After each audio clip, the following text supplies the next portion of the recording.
Chapter 26. Stay on your toes. There was good news and bad news the next morning. The good news was that their first exercises were familiar. Yuki followed the same Tai Chi drills they'd been taught by the monks. The bad news was that Hiro and his buddies were to be their classmates. Sam and Fedor glowered at the group when they entered and took up positions at the front of the class. Once they were warmed up, Yuki guided them through some new moves.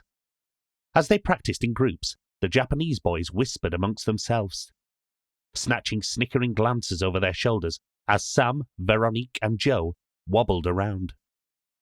Master Ono sat on the balcony, cup in hand, watching them, and a sharp word brought their mockery to a swift end. Yuki followed the group's every move with a practiced eye, her skilled hands repositioning limbs and movements as they tried to repeat the simple kata she demonstrated. Sam heard another command issued from above the training ground, and Yuki bowed, disappearing into the house. "What did he say?" Sam whispered to Joe, who shrugged, trying not to lose his balance. "He says you have flat feet," Hiro hissed. "You stamp more than a bull." "Well, at least we don't eat our pets." Sam threw the first offensive thing that came to mind at him, conscious of the watchful eyes above them. "What?" Hiro was outraged, as Sam intended. "I think you're confusing your racial stereotypes," Joe whispered. Sam glanced up very briefly, and Joe backed off, realizing what his friend was trying to do. It was a cunning move, but could succeed in separating them from the hostile group of boys. "How do you prepare Chihuahua? Shall I ask your mum?" Sam smiled sweetly. Hiro whirled, screaming in Japanese. "Hirohito!" Master Ono roared, rising to his feet, tea flying over the railing. Hiro paled. He saw the smirk spread across Sam's face and realized that he had taken the outrageous bait. Clenching his jaw, he looked up as a blistering tirade of abuse rained down upon him. The chastisement continued for a full minute, ending with Master Ono pointing toward a white wall. Hiro bowed and followed his instruction. Facing the wall, he freed the fabric of his gi and settled into an uncomfortable-looking squat, his thighs parallel to the ground, fists drawn into his sides. "Horse stance," Fedor said. "Very hard to maintain. Tough punishment." "Good," Sam said without remorse. "Continue," Master Ono barked. Yuki returned with a bowl of uncooked rice and a roll of tape. "FFS. This doesn't look good." Joe cocked an eyebrow. She tore off long strips of tape and laid them on the ground, pouring the hard rice onto the sticky surface. Fedor winced. "Rice sandals." "Please be seated," Yuki said to the back row. The front line grinned, continuing to weave through the kata.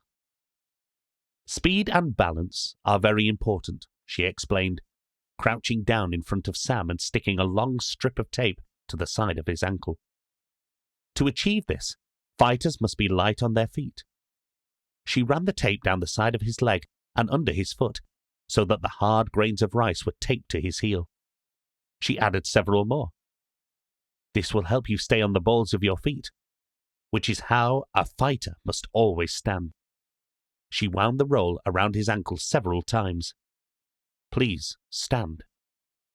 Sam winced when his heel touched the ground, as the rice dug into his soft skin. "You see?"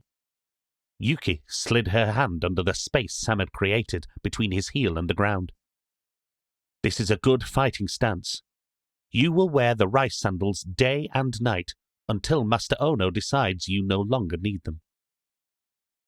That evening, Joe was exhausted. He did not even want to read. Veronique had retired to the bath, a phial of Lazarus root in her hand, grumbling whenever her raw heels caught the floor. Orma had extolled the virtue of the powder for relaxing and rejuvenating tired and aching muscles. At this rate, There would be none left by the weekend. "Oh my God," Sam groaned, flopping onto his bed. "That was hard work." "Meh," Joe whimpered through the flimsy screen. "I wonder if Hero's attitude will improve tomorrow, or if he'll even be with us." Sam tried to cheer himself up. "No wonder Jenny told us not to upset the old man. He's evil. He demands discipline." Fedor's voice drifted through the other screen. "Without it, a fighter is nothing more than a drone, repeating ingrained drills." Speaking of deeply ingrained, Sam picked at the tape that had melted into a solid sticky mass during the heat of the day. "These things are just plain nasty." "Meh," Joe agreed, too tired to even speak. "They do the trick, though," Sam conceded. "I guess we can be thankful it was rice and not tax. Though, I wouldn't put it past him." A small sob escaped from his neighbor. "Cheer up, Fedor," Sam said. "That wasn't me, fool." Sam attempted to lighten the mood. "Come on, Turtle. Let's get you into a nice warm bath. If you ask politely, maybe Fedor will wash your back and give you a massage." The scathing reply from their burly neighbor said otherwise. Sam winced. Or not. Veronique lay in the bath, her tape-bound feet peeking out of the steaming water. She regarded them mournfully. They were in desperate need of a pedicure. "Nicky, the tortured," she moaned, shifting her aching body to stir up the bath salts. She closed her eyes, and her mind drifted back to the kiss. The corners of her mouth curled at the memory. At dawn, Master Ono and Yuki were nowhere to be seen. Neither were Hiro nor his friends. Joe could not help but pump his fists. Yes! The reprieve, however, was short-lived, for Sam noticed a man sat upon a statue in the training yard, waiting for them patiently. "Hello," he said. "Your hosts are on a family outing today. Mountain Day, I think they said. I'm Harper, but everyone calls me Ghost." Ghost was indeed an apt description of the man, for his skin was very pale, to the point of translucence, as was his white blonde hair and almost colourless eyes. "Fedor?" he guessed. "Sam?" The boys nodded. "Which would make you Veronique and Joe." "It's hard to tell them apart," Sam admitted. "Even we get it wrong every now and then." Veronique's eyes narrowed, whilst Joe feigned a curtsy. "So," Ghost vaulted from his perch, "today we are going to have some fun and games with gadgets." He picked up a bundle from beside the statue and drew out 2 plastic sticks with handles. "These are rigor mortis fighting sticks. Blunt, no edge, relatively harmless, and much more forgiving than their Kali counterparts. But, when they are switched on, any part of the body that the active surface touches gets a shock and stiffens up. They're a supremely effective, non-lethal weapon." He peered into the bag. "I also have some sai, the 3-pronged Okinawa sort, tonfa, police batons, bujutsu, the traditional long staff, and of course, everyone's favourite, the sword." He paused. "Actually, the rapier requires quite a bit more training, so let's go with either sticks or sai for today." The group descended on the weapons cache. "They're very light." Veronique waggled a pair of plastic sai. "How did they turn on?" With a flick of his wrist, Ghost twirled his rapier to point the hilt at them. "The sword and bow grips are split in 2. Simply place one hand on the top half and the other hand on the bottom. Then twist in the opposite direction, like so." Sam's eyes widened when the sword sprang to life and the plastic blade began to glow menacingly. With double-handle weapons such as fighting sticks, sai or tonfa, simply tap the base and the handles together twice. "Cool." They manhandled their respective weapons until they ignited. "Just please don't touch the surface once it's lit," Ghost reiterated. Veronique stepped away from Joe, who was madly whirling his newly acquired neon arsenal. "Look out," Sam laughed. "It's Dork Mall." Joe parried an imaginary attack. How do I look? Like a danger to yourself and everyone around you, Fedor grunted. Must you always tease him? Veronique huffed. She was so tired of the boys making fun of Joe. All three of them looked surprised. We're not being mean, Sam said. Just what guys do. Repressed affection. Rubbish. Fedor nodded. It's true. We're not that big on cuddles or feelings. This is much easier. Really? Veronique looked unconvinced. And you're okay with this? She turned to Joe. God, yes. It's 1,000,000 times better than being ignored or bullied. Trust me. I know they're not being serious, and if they step over the line, I still have the itching powder for my revenge. He grinned. Besides, I'd rather be called a turtle than a little cabbage. Joe raised his eyebrows at Veronique. He was perfectly capable of sticking up for himself. She muttered, a little embarrassed. Right, Ghost intervened, turning off the weapons with a master remote. If we're done with the group therapy session, let's get on with some basic drills. Then it's on to the maiming and shaming. The crucible ain't far off. By noon, they were a sweaty mess. Ghost, Sam noticed, remained daisy-fresh, despite working at twice the rate they were. You're just not human, Joe wheezed, hands on his knees. Even Fedor seemed to be feeling the effects of the pace the man set. It was a good thing the weapons were light, for every muscle in Sam's tired body felt useless. Arm up, elbows in, bend your knees. Lighter feet, looser wrists. Use both hands. The pale blur weaved between them, delivering a continual stream of guidance. Right. Ghost glided to a halt. Let's have some lunch, then we'll turn 'em on and see what you've learned. Joe slumped onto the steps. I don't think I could keep anything down. Sam saw Fedor brighten immediately. More for me. He placed his hands on his hips and stretched. That was great. Thank you. You're very welcome, Ghost said, sitting beside Joe. It's a nice change of pace to do some coaching. You're not a teacher? Veronique asked. Ghost shook his head. God, no. I'm the charlatan of Caleb Roth's team. The name was clearly meant to mean something, but he was met with blank looks. The Silent Knight? Winner of last year's Crucible? Sorry, Sam apologized. I've no idea who you're talking about. I did wonder why no one asked for an autograph, Ghost said. My book's been #1 in the college library for 60 weeks. Book? Joe's tired eyes lit up. Ghost nodded. Yep, The Silent Knight and the Forbidden Inventions. It's quite the rousing tale, even if I do say so myself. Veronique was fascinated. So, you're an author and a charlatan? He nodded. That I am. You're very, unique. Do you find it hard to blend in? Sam choked. V? That's okay, Ghost laughed. It's a fair question. It's true I do have to work harder than most to keep a low profile, but I have a few mods that help level the playing field. Joe's ears pricked. Ooh, such as? Well, there's my Mimic mod, extracted from the Mimic Octopus. It allows me to change my skin and hair colour in a matter of seconds. Veronique was delighted. You're kidding? Oh my God, I'd love that. Can you show us it, please? Ghost laughed. Not today, unfortunately. I didn't bring anything like that with me. Today is all about the bigger stuff.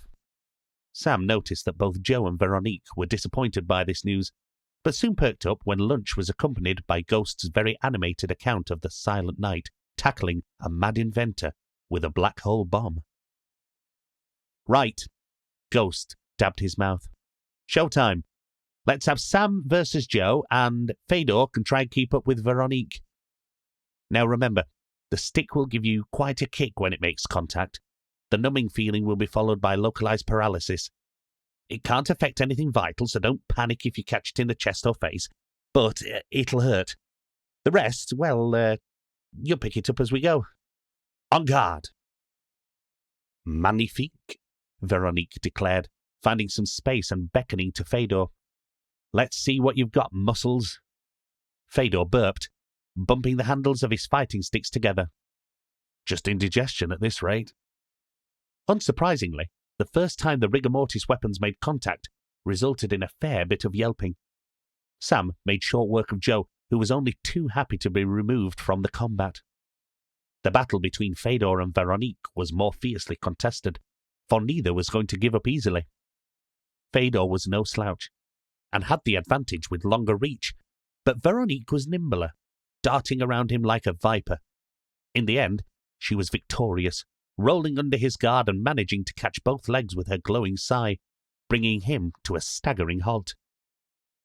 Very nice indeed, Ghost congratulated her. You're a natural. Have you given any thought to where you'd see yourself in a cadre? Charlatan, she replied without hesitation. Good choice. Right, swap partners. You and Sam can crack on straight away. He turned to Fedor and Joe. As for the wooden soldiers here, he raised an eyebrow, you'll need to up your game. Joe gave a whimper. Would it be considered poor form to fall on my sword? Fedor just muttered as he tried to rub the feeling back into his legs. By the time the sun slipped behind the mountain, they were utterly exhausted. Same time tomorrow? Ghost asked, wrapping up his plastic arsenal. Joe's face fell. You what? I'm broken. Ghost laughed. I'm kidding. It was a one-night-only gig, but great to meet you guys. You've done really well today. Keep up with the drills I've shown you, and good luck with old Iron Ono. He's meaner than a Siberian winter.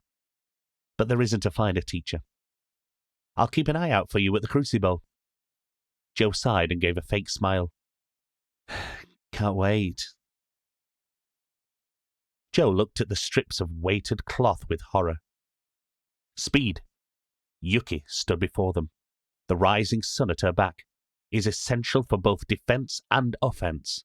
The quicker you react, the less likely you are to be hit. The quicker you strike, the more likely you are to survive. These, she indicated the series of coarse straps stuffed with flat bars of iron, will improve your speed. She motioned to Sam to lift an arm and attached a weight to his left wrist, and then the right. She repeated the process around each ankle. Sam lifted his arms. It was not unbearably heavy, but after a few hours of drills, it would feel as though a small car were attached to every limb.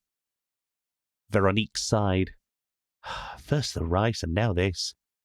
Nicky the ninja wants to go home. Fedor chanced a glance at Veronique. He'd not been able to stop thinking about that surprising kiss, but she had barely spoken to or looked at him since. He was more confused than ever. Are all girls like her? He wondered, as Yuki reached him, interrupting his thoughts. Good. Their instructor stepped back. Move about. Let's make sure they're not going to fly off. Now, pair up. She beckoned to Hiro and his friends.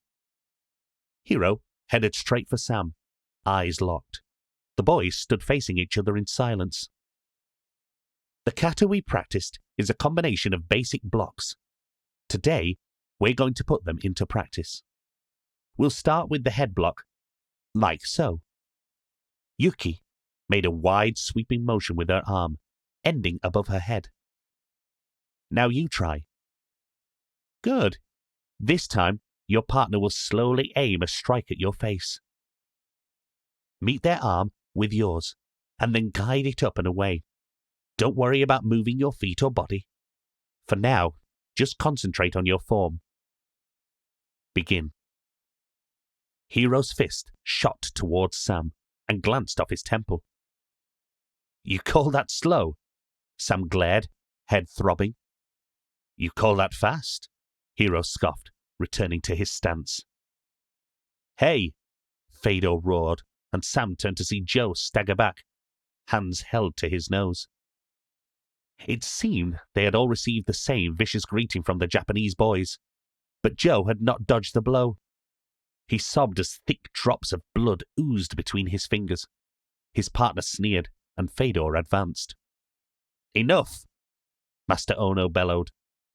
But the command fell upon deaf ears. Sam had not seen Fedor hit anyone before, and was amazed at the speed and purpose with which he moved. He was on the boy in 2 steps, curled fists raised, chin tucked into his chest. Fedor easily avoided a punch and delivered a blistering uppercut.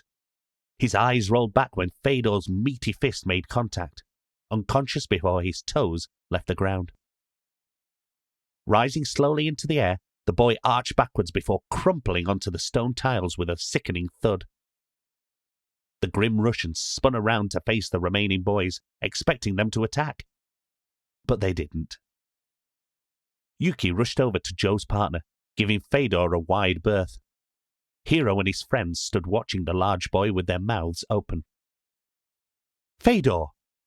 Veronique broke the silence, looking up while she tilted Joe's head back. "What have you done?" Sam watched Fedor blink and focus, the red mist passing.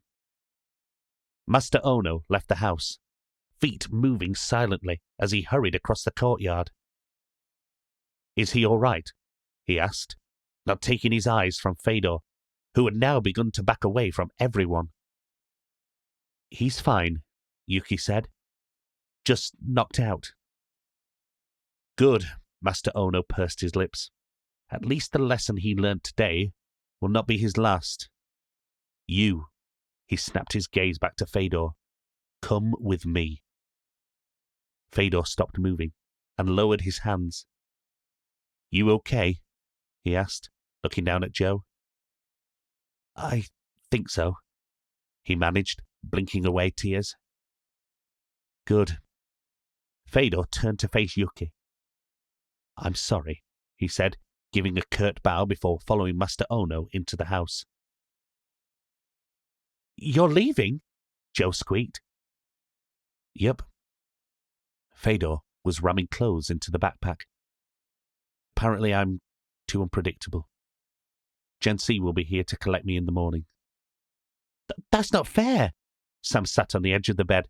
"You are only defending your friend." "I was," Fedor agreed. "But I shouldn't have overreacted. I should have had more self-control. I have more self-control." "Hey, come on. This isn't you." Sam patted his back. "What's going on?" Fedor shied away. "Something is messing with my mind, and I need to straighten it out.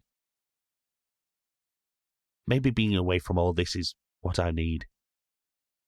Sam saw anger flash across Veronique's face, eyes glistening. She turned and stormed out. "Ah," Sam said softly. "I see." Joe looked up. "What?" "Nothing." "Well, if Fedor's going, so am I," Joe insisted, reaching for his bag. "No, you're bloody not." Fedor rounded on him. "You need to suck it up and learn from this. I'm not always going to be around to protect you. You can't fail at this, Joe. Never mind Hero or Harbinger getting the better of us. You know what happens to all our families if we fail at this. You can't whimper and cry. You have to grow a pair." Joe stared, mouth opening and closing, tears welling up. Head down, Sam watched him get up and follow Veronique out of the room. "Nice going," Sam said, trying not to think about the fact that his friend was leaving, and they may well now fail regardless of his speech. "That's 2 of them you've made cry." "We can make it 3 for 3, Fedor snarled. "Besides, no one made you paladin, so stop acting like it. I don't answer to any of you." Sam did not move. "It's a lot easier to hurt people than it is to be nice to them, isn't it?" Fedor kicked his bag savagely. "Just get out and leave me alone. I never wanted any of this anyway." Sam walked to the door. "I don't pay much attention at school, but I did hear one quote that stuck with me. It's not enough that we do our best. Sometimes We have to do what is required. None of us asked for this, Fedor, least of all Joe, and we're very aware of what will happen if we fail. But we've proved that together we're strong enough to do what is required. On our own, he paused. Well, we'd all probably just die in some stupid cave. Fedor said nothing. Back turned, head bent, he clenched and unclenched his fists. Sam nodded sadly and left.